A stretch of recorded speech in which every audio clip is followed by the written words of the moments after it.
ಇನ್ನು ದ್ವಾರಕೀಶ್ ನಿಧನಕ್ಕೆ ಸಿನಿ ದಿಗ್ಗಜರು ಕಂಬನಿ ಮಿಡಿದಿದ್ದಾರೆ. ದ್ವಾರಕೀಶ್ ನಿವಾಸಕ್ಕೆ ಆಗಮಿಸಿದಂಥ ಹಿರಿಯ ನಟರಾದಂಥ ಶ್ರೀನಾಥ್, ರಮೇಶ್ ಭಟ್, ನಟ ದರ್ಶನ್ ಸೇರಿ ಹಲವರು ಅಂತಿಮ ದರ್ಶನ ಪಡೆದರು. ನಂತರ ಮಾತನಾಡಿದರು. ಬನ್ನಿ ಏನು ಹೇಳಿದ್ರು ನೋಡೋಣ.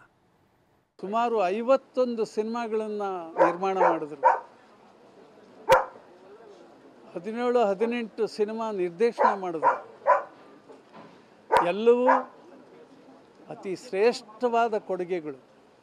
ಕನ್ನಡ ಚಿತ್ರರಂಗಕ್ಕೆ ದೊಡ್ಡ ಅಡಿಪಾಯವನ್ನು ಹಾಕಿದಂಥ ಒಬ್ಬ ವ್ಯಕ್ತಿ.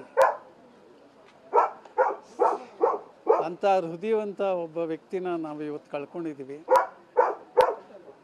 ನಮಗೆ ನೋವು, ಜೊತೆಗೆ ಅವರಿಗೆ ಒಂದು ಒಳ್ಳೆಯ ನಮನವನ್ನು ದರ್ಶನ ಪಡೆದು ಅವರ ಆತ್ಮಕ್ಕೆ ಶಾಂತಿಯನ್ನು ಕೋರಬೇಕು.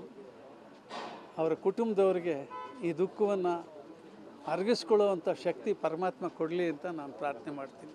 ಸಿನಿಮಾ ಒಂದು ದೊಡ್ಡ ಕೊಂಡಿ ಕನ್ನಡ ಚಿತ್ರರಂಗದ ಹಿರಿಯ, ಇವತ್ತು ಅವನು ನಮ್ಮಿಂದ ದೂರ ಆಗಿದ್ದಾನೆ ಹೊರತು ನಮ್ಮ ಹೃದಯದಿಂದ ದೂರ ಆಗಲ್ಲ. ದ್ವಾರಕೀಶು ನನ್ನ ಒಡನಾಟ 60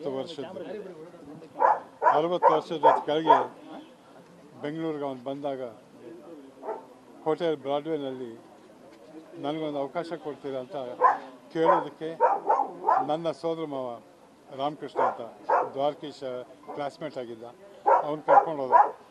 ದ್ವಾರಕೀಶ್ನ ಮೀಟ್ ಮಾಡಿದಾಗ ನೀನೊಂದು ಸ್ವಲ್ಪ ದೊಡ್ಡವನಾಗಬೇಕಷ್ಟೇ, ಬಾ ಇವಾಗ ಕೂತ್ಕೋ, ನಾವು ಸಂತೋಷವಾಗಿ ಕಾಲ ಕಳೆಯೋಣ ಅಂತ ಹುಡುಗರು ಹೇಗೆ ಕಾಲ ಕಳಿಬೇಕು ಆ ಥರ ಕಾಲ ಕಳಿಸ್ದ. ಹೇಳ್ದ, ಆಪರ್ಚುನಿಟಿ ಬಂದೇ ಬರುತ್ತೆ, ಬರಲಿಲ್ಲ ಅಂತ ಯೋಚನೆ ಮಾಡಬೇಡ, ಅದು ಬಂದಾಗ ಅದಕ್ಕೆ ಧೀರವಾಗಿ ನುಗ್ಗಬೇಕು ಅಂತ ಹೇಳ್ದ. 60 ವರ್ಷದ ತೆರಗಿ. ಅದಾದ 3 ವರ್ಷಕ್ಕೆ 57 ವರ್ಷ ಇವತ್ತು ನಾನು ಸಿನಿಮಾ ಇಂಡಸ್ಟ್ರಿಗೆ ಬಂದು ಅಲ್ಲಿಂದ ಇಲ್ಲಿವರೆಗೂ ದ್ವಾರಕೀಶನ್ನು ನೋಡ್ಕೊಂಡೇ ಬರ್ತಾ ಇದ್ದೀನಿ. ಅವನು 7 ಬೀಳುಗಳನ್ನ ಬೇಕಾದಷ್ಟು ಕಂಡವನು. ನಾನು ಬಿದ್ದಾಗ ನನಗೆ ಕೈ ಕೊಟ್ಟು ಎತ್ತಿದವನು. ಅವನು ಬಿದ್ದಾಗ ನನಗೊಂಚೂರು ಕೈ ಕೊಡಲ್ವಾ ಅಂತ ಹೇಳಿ ಕೈ ಎತ್ತಿಸ್ಕೊತಿದ್ದವನು. ಒಡನಾಟ ಚೆನ್ನಾಗಿದ್ದಾಗ. ಒಂದು 50 ವರ್ಷ ಇತಿಹಾಸ ಇರುವ ಯಾವುದು ಪ್ರೊಡಕ್ಷನ್ ಹೌಸಸ್ ನಮ್ಮಲ್ಲಿ ಇಲ್ಲ. ಆಮೇಲೆ ಎಷ್ಟೇ ಹಿಟ್ ಕೊಟ್ಟರು, ಎಷ್ಟೇ ಫ್ಲಾಪ್ ಕೊಟ್ಟರು, ಆ ಬ್ಯಾನರ್ ಇನ್ನೂ ನಡೀತಾನೆ ಇದೆ, ಇನ್ನೂ ಚಿತ್ರ ಮಾಡ್ತಾನೆ ಇದೆ. ಆ ಧೈರ್ಯಕ್ಕೆ ಮೆಚ್ಚಬೇಕು. ಎದ್ರು ಬಿದ್ದರು ಚಿತ್ರರಂಗದಲ್ಲೇ ಇದ್ರು, ಈ ದುಡ್ಡು ತಗೊಂಡು ಬೇರೆ ಕಡೆ ಹಾಕಿಲ್ಲ, ಮತ್ತೆ ಚಿತ್ರ ಮಾಡ್ತಾನೆ ಇದ್ರು. ಅದಕ್ಕೆ ನಿಜವಾಗಿ ಹೇಳ್ತೀನಿ, ಚಿತ್ರರಂಗದ ಲೆಕ್ಕದಲ್ಲಿ ಹ್ಯಾಟ್ಸ್ ಆಫ್. ಈ ಮನೆ ಶಿಫ್ಟ್ ಆದ ನಂತರ ನಾನು ಬಂದಿರಲಿಲ್ಲ. ಸೊ ಐ ಥಿಂಕ್ ಸ್ವಲ್ಪ ಗ್ಯಾಪ್ ಆಯಿತು. ಫೋನಲ್ಲಿ ಮಾತಾಡ್ತಾ ಇದ್ದೆ. ಒಂದು ಯೂಸರ್ ನಾನು ಹೇಳ್ಬೇಕಂದ್ರೆ ಇಲ್ಲಿ ಲೆಡ್ ಎ ರಾಯಲ್ ಲೈಫ್. ಒಂದು ರಾಜನ್ ಥರ ಇದ್ದರು.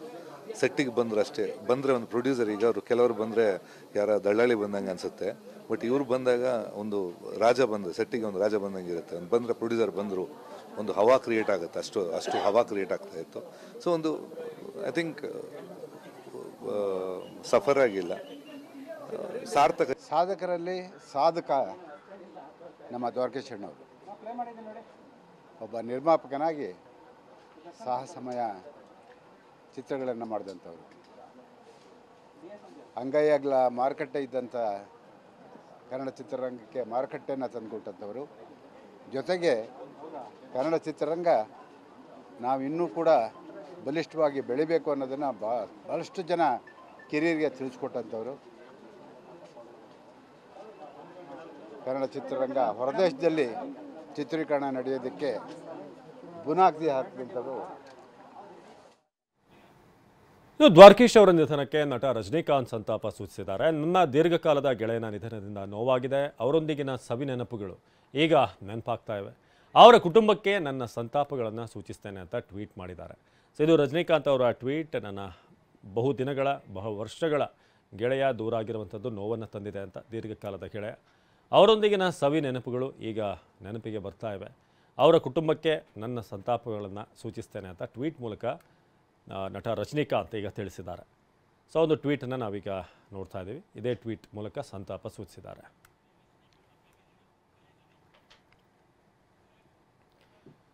ಇನ್ನು ದ್ವಾರಕೀಶ್ ಜೊತೆಗಿನ ಸ್ನೇಹ ಹಂಚಿಕೊಂಡಂಥ ಟೆನ್ನಿಸ್ ಕೃಷ್ಣ, ವಿದೇಶಗಳಲ್ಲಿ ಸಿನಿಮಾಗಳನ್ನು ನಾವು ಶೂಟ್ ಮಾಡಿದ್ದೆ ದ್ವಾರಕೀಶ್ ಮೊದಲು. ಬಾಂಬೆಯಲ್ಲಿ ಮೊದಲ ಮನೆ ಕಟ್ಟಿಸಿದ್ದು ಕೂಡ ನಟ ದ್ವಾರಕೀಶ್ ಅಂತ ಹೇಳಿದರು. ನಮ್ಮ ಪ್ರತಿನಿಧಿ ಮಾಲ್ತೇಶ್ ಟೆನ್ನಿಸ್ ಕೃಷ್ಣ ಅವ್ರನ್ನ ಮಾತನಾಡಿಸಿದ್ದಾರೆ. ಬನ್ನಿ ನೋಡೋಣ. ದ್ವಾರಕೀಶ್ ಅವ್ರನ್ನ ಕಳ್ಕೊಂಡಿದ್ದೀವಿ. ನಿಮಗೆ ಬಹಳಷ್ಟು ಉತ್ತಮವಾದಂಥ ಒಡನಾಟ, ಜೊತೆಗೆ ಬಹಳ ವರ್ಷಗಳಿಂದ ಅವ್ರ ಜೊತೆಗೆ ಕೆಲಸ ನಿರ್ವಹಿಸಿದಂಥ ಒಂದು ಅನುಭವ ಕೂಡ ಇದೆ ಸರ್. ಈ ಸಂದರ್ಭದಲ್ಲಿ ಅವ್ರನ್ನ ನೆನಪಿಸ್ಕೊಳ್ಳೋದಾದರೆ ಸರ್ ಬಹಳ ಸಣ್ಣ ವಯಸ್ಸಿಂದನೂ ಕೂಡ ಅವರ ಅಭಿಮಾನಿಯಾಗಿ ನನಗೆ ಭಾಳ ಇಷ್ಟ ಆಗೋದ್ರು ಅವರು. ಯಾಕೆಂದರೆ ದ್ವಾರಕೀಶ್ ಅವರು ಮೊದಲು ಹೊರದೇಶದಲ್ಲಿ ನಮ್ಮ ಕನ್ನಡ ಸಿನಿಮಾ ಶೂಟಿಂಗ್ ಮಾಡೋದಂಥವ್ರು, ಚಿತ್ರೀಕರಣ ಮಾಡೋದಂಥವ್ರು. ಸಿಂಗಪೂರ್ ಆಗಿರ್ಬೋದು, ಆಫ್ರಿಕಾದಲ್ಲಿ ಶೀಲಾ, ಆ ಸಿನಿಮಾಗೆ ನನ್ನ ಚಿತ್ರರಂಗಕ್ಕೆ ಬಂದ ನಂತರ ಆಫ್ರಿಕಾದಲ್ಲಿ ಶೀಲಾ ಸಿನಿಮಾಕ್ಕೆ ಅಸಿಸ್ಟೆಂಟ್ ಡೈರೆಕ್ಟ್ರಾಗಿ ಕೆಲಸ ಮಾಡಲಿಕ್ಕೆ ಹೋಗಬೇಕಾಗಿತ್ತು. ಆದರೆ ಅನಿವಾರ್ಯ ಕಾರಣದಿಂದ ಅದು ನನಗೆ ಮಿಸ್ ಆಯಿತು. ಆನಂತರ ನಾನು ಅವರ ಬ್ಯಾನರಲ್ಲೇ ನಾನು ಆ್ಯಕ್ಟ್ ಮಾಡ್ತೀನಿ ಅಂತ ನಾನು ಕನಸು ಮನಸ್ಸಿನಲ್ಲೂ ಅಂದ್ಕೊಂಡಿರಲಿಲ್ಲ. ಭಾರ್ಗವ ಸರ್ ಸಿನಿಮಾದಲ್ಲಿ ನಾನು ಆ್ಯಕ್ಟ್ ಮಾಡಿದ್ದೆ.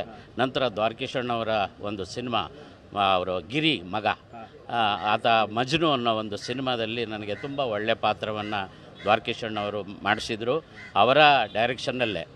ಸೊ ಒಂದಿನ ನಾನು ಆ್ಯಕ್ಟ್ ಮಾಡುವಾಗ ಚೆನ್ನಾಗಿ ಮಾಡ್ತೀಯ ಕಣಯ್ಯ ಅಂತ ಬೆನ್ನು ತಟ್ಟಿದ್ರು. ಆನಂತರ ನಾನು ಅವ್ರು ಹೇಳಿದರು, ನಾನು ಹಂಗೆ ಅಲ್ಲಣ್ಣ ನೀವು ಹೇಳಿ ತಪ್ಪು ಅಂತಂದೆ. ಏನಂದರೆ ನಾನು ಓವರ್ ಆ್ಯಕ್ಟಿಂಗ್ ಮಾಡ್ಕೊಂಡು ಬಂದುಬಿಟ್ಟೆ ಕಣಯ್ಯ, ಆದರೂ ಜನ ಒಪ್ಕೊಂಡ್ರು ಕಣ ಅಂತಂದರು. ಇಲ್ಲಣ್ಣ ಯಾರಣ್ಣ ಓವರ್ ಆ್ಯಕ್ಟಿಂಗ್ ಅಂತ ಹೇಳಿದ್ದು, ಭಾಳ ಚೆನ್ನಾಗಿತ್ತು, ಬಂಗಾರದ ಮನುಷ್ಯ ನೋಡಿದ್ರೆ ಗೊತ್ತಾಗುತ್ತೆ, ಬೇಕಾದಷ್ಟು ಉದಾಹರಣೆ ಕೊಡ್ಬೋದು, ಎಷ್ಟು ಚೆನ್ನಾಗಿದೆ ನಿಮ್ಮ ಪಾತ್ರಗಳು ಅಂತಂದೆ. ಆಮೇಲೆ ನಾನು ಒಂದು ನೆಕ್ಸ್ಟ್ ಡೇ ನಾನು ಓವರ್ ಆ್ಯಕ್ಟಿಂಗ್ ಮಾಡೋಣ ಅಂತ ಮಾಡಿದೆ. ಇದು ಜಾಸ್ತಿ ಓವರ್ ಆಯಿತು ಅಂತಂದರು. ಅಂದರೆ ಅಷ್ಟು ತಮಾಷೆಯಾಗಿ ಅವರು ಸೆಟ್ನಲ್ಲಿರೋರು. ಆದರೆ ನಾವು ಅವ್ರನ್ನ ಕಳ್ಕೊಂಡ್ವಿ ಇಷ್ಟು ಬೇಗ.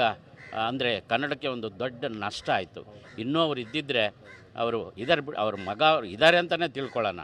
ಅವ್ರ ಮಗ ಅವರು ಇದ್ದಾರೆ, ಯೋಗೇಶು. ಸೊ ಅವರು ಕೂಡ ಸಿನಿಮಾ ರಂಗದಲ್ಲೇ ಮುಂದುವರ್ಸ್ಕೊಂಡು ಬಂದಿದ್ದಾರೆ. ಅವರಿಗೆ ಸಾವಿಲ್ಲ.